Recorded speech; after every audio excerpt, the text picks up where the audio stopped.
Hola, ¿qué tal? Bienvenidos a esta edición de Mundo Cristiano. Soy Jonathan Villarreal, es un placer, como siempre, poder acompañarles. Igual tenerles acá es un placer para mí. Mi nombre es Kevin Valverde. Vamos a iniciar de una vez con los titulares.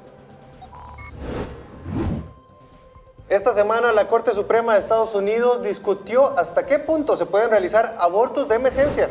Y Argentina celebrará oficialmente el Día de las Iglesias Evangélicas y Protestantes este año. Y en esta edición conoceremos un ministerio que se mantiene firme en Haití a pesar de la crisis. Damos inicio con nuestro programa. La Corte Suprema de Estados Unidos valoró esta semana hasta qué punto las prohibiciones estatales al aborto pueden extenderse a las mujeres en emergencias médicas. Los jueces están sopesando un caso de Idaho donde entró en vigor una estricta prohibición del aborto poco después de la decisión del Tribunal Superior de 2022 que anuló Roe v. Wade.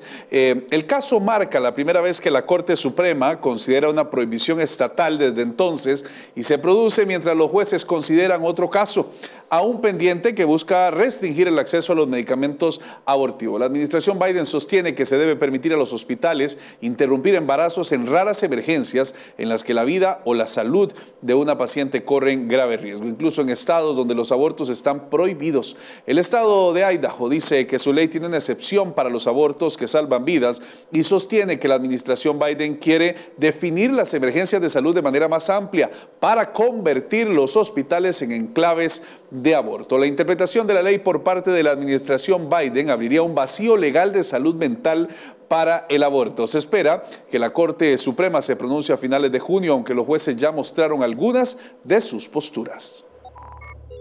¿Cómo se pueden imponer restricciones a lo que Idaho puede o no criminalizar? ¿Simplemente porque los hospitales de Idaho han elegido participar en Medicare? No entiendo cómo esto cuadra con toda una teoría de la cláusula de gasto. Una mujer murió por eutanasia en Perú esta semana y se convirtió en la primera persona en obtener el permiso de morir con asistencia médica en el país. Hablamos de Ana Estrada, una psicóloga peruana que padecía una enfermedad incurable que debilitó sus músculos y la dejó postrada en cama durante varios años.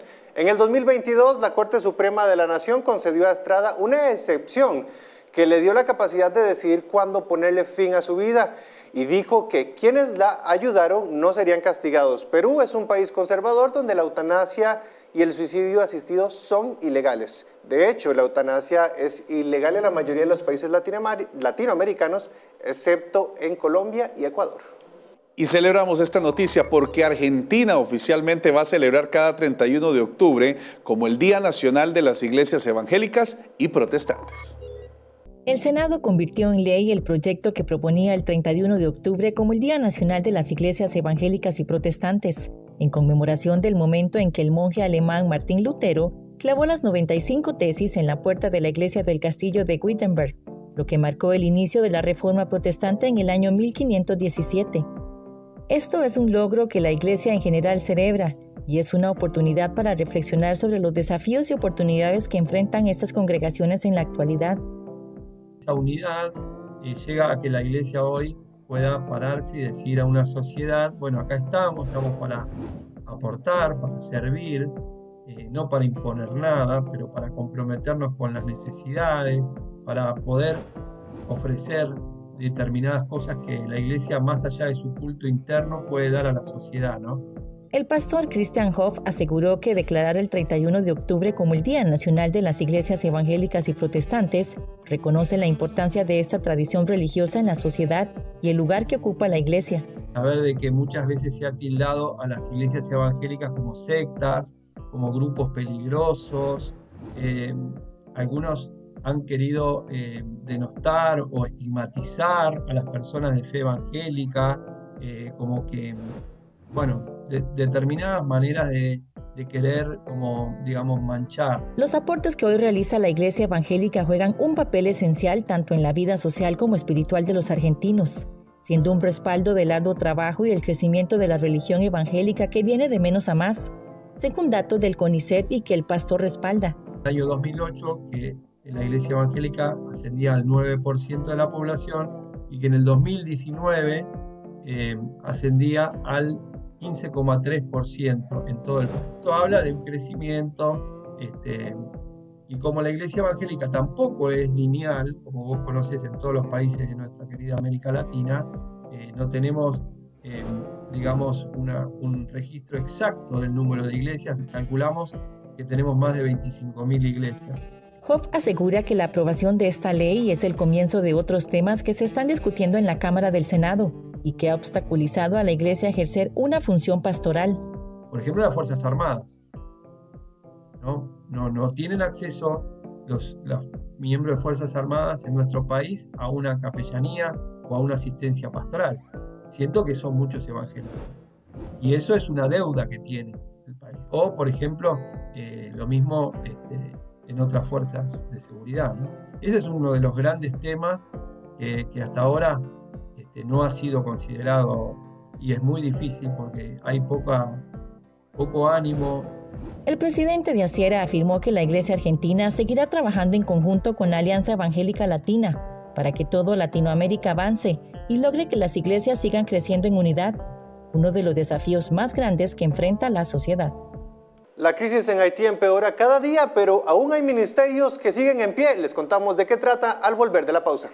Continuamos informándole el resto de la historia, ahora de una forma diferente y a tan solo un clic, a través de la plataforma TikTok. Todo el acontecer de la comunidad cristiana en el mundo. Síganos como Mundo Cristiano TV. Continuamos con más de nuestro programa. Haití ha salido en los medios de comunicación, pero la verdad es que la situación de este país cada día se deteriora muchísimo más. Aún así hay ministerios cristianos que permanecen de pie para asegurar una generación sana física y espiritualmente. La vida en Puerto Príncipe se ha convertido en un juego de supervivencia, empujando a los haitianos a nuevos límites mientras luchan por mantenerse seguros y con vida mientras las pandillas abruman a la policía y el gobierno permanece en gran medida ausente. No tenemos suficiente para enviar a los niños a la escuela. Los precios varían muy rápidamente. Están fuera de control. El hambre está aumentando. Los pocos que pueden permitírselo acumulan agua, alimentos, dinero y medicamentos, cuyos suministros han disminuido desde que el principal aeropuerto internacional cerró a principios de marzo. El puerto marítimo más grande del país está en gran parte paralizado por bandas que merodean, y aún así hay organizaciones cristianas que siguen en pie. Tenemos un instituto bíblico. Tenemos 4 escuelas y 3 de ellas tienen el programa de alimentación con Orphans Promise. Tenemos iglesias en cada recinto. Ese es el caso de Rebound Ministries, que se ha aliado con Orphans Promise de CBN para sostener las manos de la mayor cantidad posible de niños y así garantizar una futura generación. Hemos estado en Haití. Bueno, han pasado 43 años desde que se trasladó a Haití. Estábamos en Puerto Príncipe, los primeros 5 años enseñando en una escuela cristiana. Pero la reciente situación ha dificultado mucho su trabajo. Esta situación reciente. Bueno, estamos mejor que los que están en la capital. Estamos a unas 9 o 10 horas de Puerto Príncipe y ellos hemos tenido algunos disturbios y las escuelas tuvieron que cerrar. El mayor efecto es que las escuelas, ya sabes, están abiertas y cierran y están abiertas y los padres tienen miedo de enviar a los niños. Así que, ya sabes, han perdido muchas clases. Aún así, el ministerio se ha determinado a seguir trabajando mientras puedan y, por supuesto, nos recuerdan no dejar de orar. Pueden orar por el liderazgo.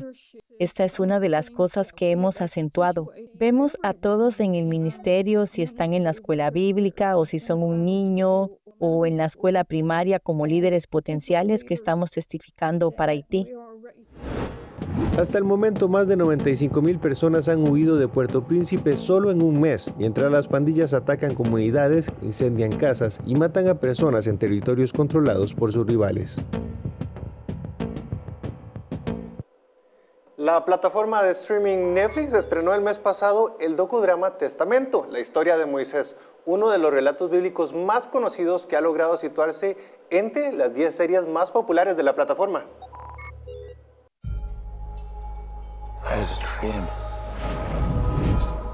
Testamento, la historia de Moisés es una serie documental de 3 episodios que narra uno de los personajes más destacados en las Sagradas Escrituras y que se encuentra entre las 10 series más populares de Netflix desde su lanzamiento el pasado 27 de marzo. La docuserie narrada por Charles Dance presenta perspectivas de líderes musulmanes y cristianos junto con rabinos y expertos judíos para profundizar en los antecedentes y en los eventos más significativos y milagrosos de la historia de Moisés. Let my people go. Your people. Por otro lado, la producción liderada por Emre Sahin y Kelly McPherson destaca no solo los elementos épicos de la vida de Moisés, similares a los vistos en producciones como Los 10 Mandamientos, sino también el enigma de su vida personal y espiritual. Cada capítulo consta de 1 hora y 20 minutos. En el episodio inicial titulado El Profeta, profundiza en los primeros años de vida de Moisés como príncipe egipcio y su posterior viaje a la tierra de Madián tras el asesinato de un capataz egipcio. En el segundo episodio, Las Plagas, los espectadores son testigos de los esfuerzos de Moisés por persuadir al faraón de que liberara a los hebreos y de la serie de calamidades desatadas por Dios sobre el gobernante. Y por último, La Tierra Prometida, que se concentra en el periodo previo a que Moisés recibiera los 10 mandamientos. La sinopsis del documental promete transportar a los espectadores a locaciones emblemáticas, desde las orillas del Nilo hasta el monte Sinaí y el Mar Rojo. La creadora Kelly McPherson ha expresado su deseo de que la serie sea respetuosa en todas las tradiciones religiosas y brinde una experiencia enriquecedora para todo tipo de espectadores. Moisés llega en medio de un auge y renovado interés en proyectos basados en la fe, particularmente aquellos que dramatizan historias bíblicas como lo demuestra el éxito de The Chosen, que se ha transmitido más de 500 millones de veces y ya lo han visto más de 108 millones de personas desde que se estrenó la temporada 1.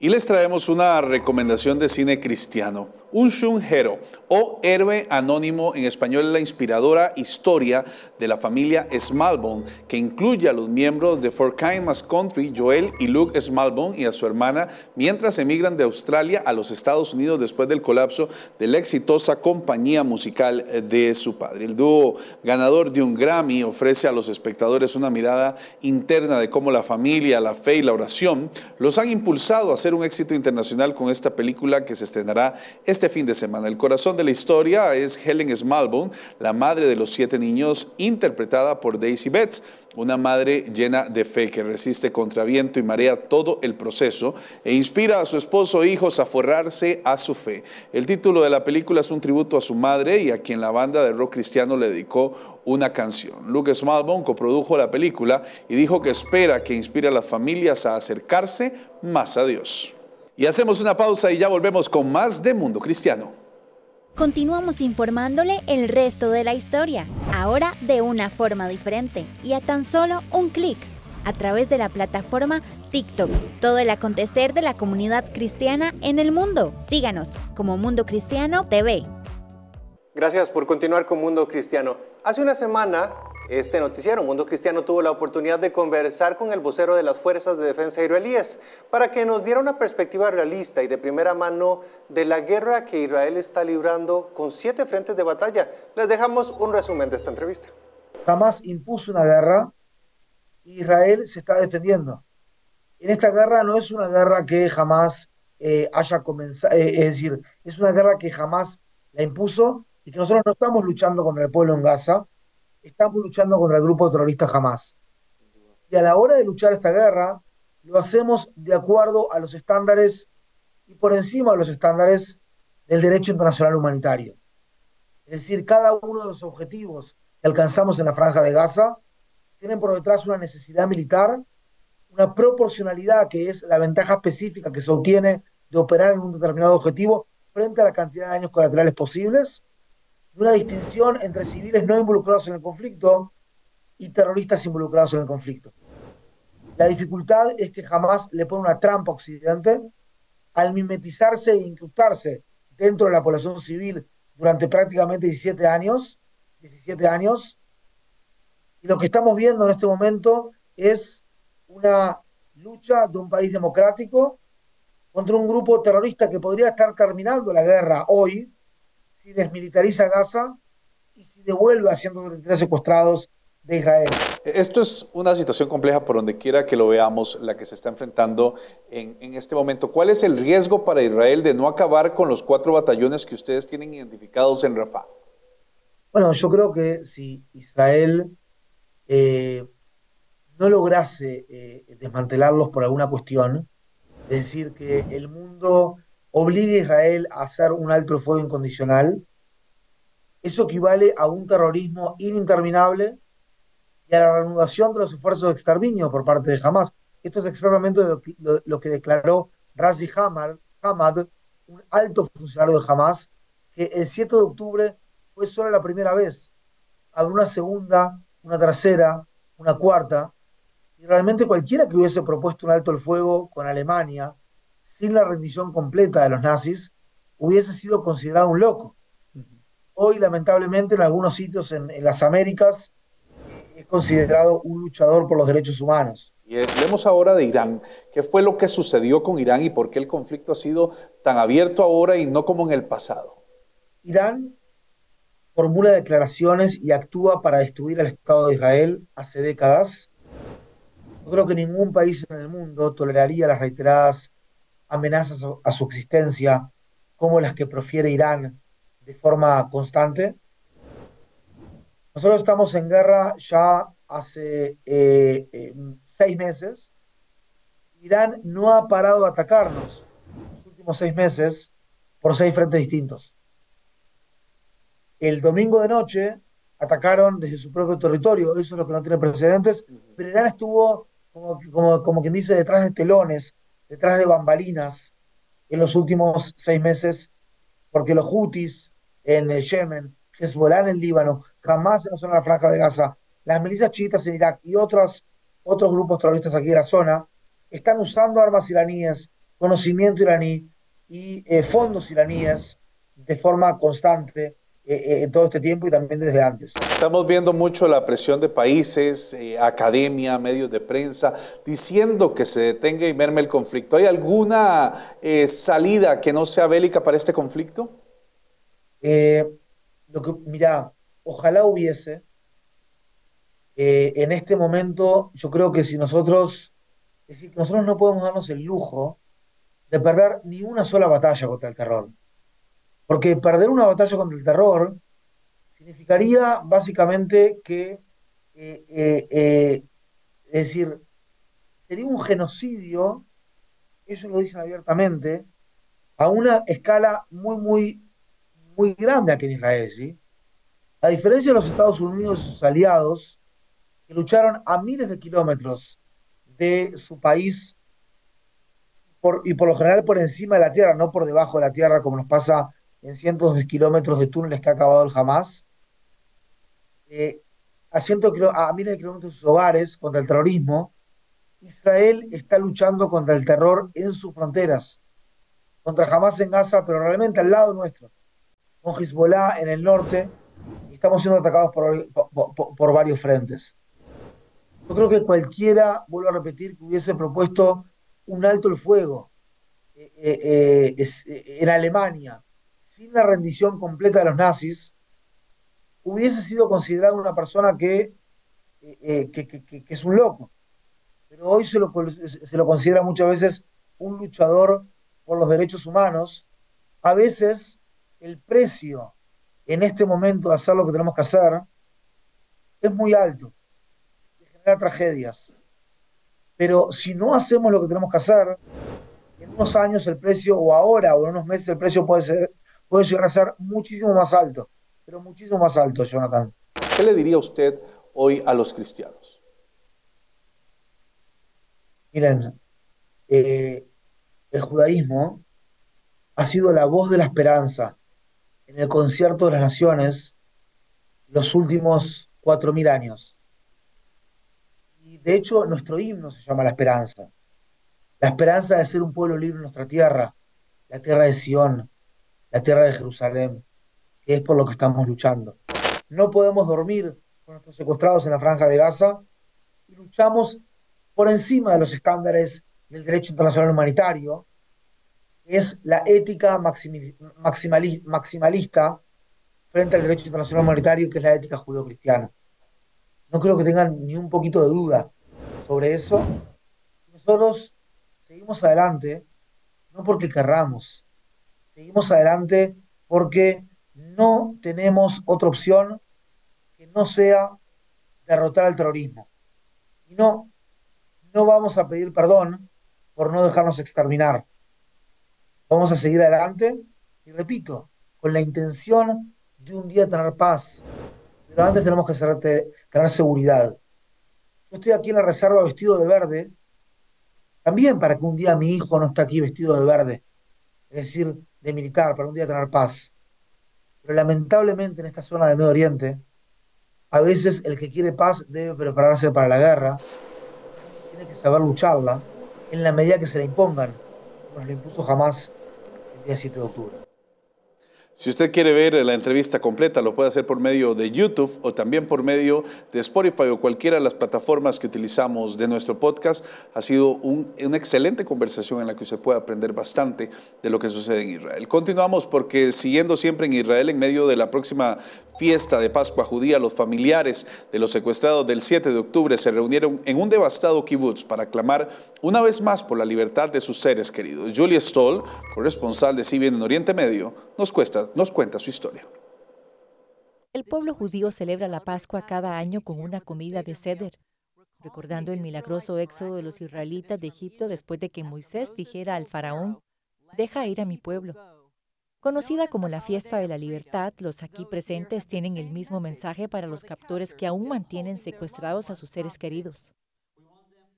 Queremos que celebren las próximas fiestas con nosotros y no en túneles oscuros en condiciones inhumanas. Dejen marchar a nuestra gente. Este es el comedor del kibutz Nir Oz el pasado Pascua. Estaba lleno de cientos de personas celebrando la Fiesta de la Libertad para el Seder de Pascua. Este año no habrá. Hace un año lo celebraron, todos juntos aquí en el comedor. Ancianos, jóvenes, bebés, niños, en una fiesta muy especial aquí. Amir Al-Fasa es sobrino de Abner y Maya Goren, ambos asesinados por Hamás. El cuerpo de Maya sigue retenido en Gaza. Quiero que el mundo no sea indiferente a lo que ha ocurrido aquí. Que griten y clamen con nosotros y presionen a Hamás a acatar todo lo que puedan para traer de vuelta a nuestra gente. Una mesa de ceder con matzá, zumo de uva y cubiertos vacíos tiene a su alrededor sillas amarillas con fotos de los que siguen desaparecidos en el kibutz. Aunque se ha confirmado la muerte de algunos, se desconoce el estado de otros, como la familia de Ofri Vivas. Su hermano Yarden, su mujer Shiri y sus hijos Ariel y Fir, que cumplieron un año en enero, siguen cautivos. Simplemente saber que no importa lo duro que sea para mí, es mucho más duro para ellos. Están pasando por un infierno y necesita que hablemos por ellos y que les recordemos. Y recordemos al mundo que están allí y que es la situación más antihumanitaria que existe. Considera crucial la conexión con las próximas vacaciones. La Pascua es la llamamos la fiesta de la libertad, y su libertad les ha sido arrebatada hace 6 meses. Más de una cuarta parte de los miembros del kibutz Nir Oz fueron asesinados o secuestrados el 7 de octubre. 36 de ellos, algunos sin vida, siguen en manos de Hamás en Gaza. Yael Adar es la madre de Tamir Adar, de 38 años, asesinado y retenido en Gaza. Como miembro del equipo de seguridad del kibutz, Tamir dejó a su familia en el refugio antibombas para ayudar a defender a su comunidad aquel fatídico día. Quiero que en todos los lugares del mundo, justo antes de que digan quién es culpable, quién no es culpable, se pregunten si es posible tener una realidad en la que secuestran a la gente, otra parte está tranquila. Dado que los atentados terroristas perpetrados en Israel podrían ocurrir en cualquier parte, Adar se pregunta por qué el mundo aplica a Israel un doble discurso. Si esa realidad les parece lógica, que alguien pueda ofrecerse de voluntario para que le ocurra. Y todos los que se digan a sí mismos, esto no sucederá en mi país, entonces deberían asegurarse de que no suceda en este país. Es imposible que ocurra aquí. Imaginando cómo disfrutarían de la Pascua sus sobrinitos si fueran libres, Vivas pide ayuda al mundo. ¿Se les concederá la libertad que tan cruelmente les fue arrebatada? ¿No ha llegado el momento de que el mundo entero grite también por Ariel, gritar por la justicia, por la humanidad, por el fin de esta pesadilla? Dejen ir a mi familia. Dejen ir a nuestra gente. Julie Stoll, CBN News, Kibbutz Nir Oz. Continuamos con más informaciones. Pastores, obispos, líderes cristianos y diferentes denominaciones se reunieron durante 4 días para dialogar, orar y profundizar conexiones en la celebración de la 4ª edición del Foro Cristiano Mundial de la Iglesia, bajo el lema "Para que el mundo sepa", realizado en la capital Accra, la capital de Ghana. En esta edición, el presidente de la Alianza Evangélica Latina, el pastor Juan Cruz, se unió a más líderes cristianos en diferentes partes del mundo con el fin de construir relaciones, compartir historias de fe y promover el respeto mutuo. El pastor afirmó en declaraciones a Mundo Cristiano que fue un encuentro donde el marco del respeto se dio, donde se pudo compartir temas espirituales y reflexionar todos juntos sobre el pasado, presente y cómo encarar el futuro siempre bajo la luz de la Biblia y la Trinidad. Además dijo que conocer la realidad de cada continente y país es muy bueno para la Alianza Evangélica Latina. El evento se realizó el 16 al 19 de abril, contó con representación de más de 60 países y conmemoró el 25 aniversario del Foro Cristiano Mundial de la Iglesia. Y les queremos presentar un resumen de nuestro podcast de esta semana. Capitán Ronnie Kaplan, que desde Jerusalén nos atiende para entender lo que realmente está pasando en este momento. 36 veces dice en la Biblia que hay que respetar al extranjero. Más difícil es respetar al extranjero que amar al prójimo, porque el prójimo es el próximo, el extranjero es el extraño. Esta lucha no es solamente entre Israel y Hamás. Esta es la lucha del mundo libre, del que Israel forma parte, pero existe una alianza rojo, en el sentido de la extrema izquierda, quizás, o el progresismo, y verde, en el sentido de del extremismo islámico. Estamos luchando, no podemos dormir con nuestros secuestrados en la Franja de Gaza. Seguimos adelante, no porque querramos, seguimos adelante porque no tenemos otra opción que no sea derrotar al terrorismo. Y no vamos a pedir perdón por no dejarnos exterminar. Yo estoy aquí en la reserva vestido de verde, también para que un día mi hijo no esté aquí vestido de verde, es decir, de militar, para un día tener paz. Pero lamentablemente en esta zona del Medio Oriente, a veces el que quiere paz debe prepararse para la guerra. Llegamos al final del programa, gracias por acompañarnos. Nos vemos en 8 días.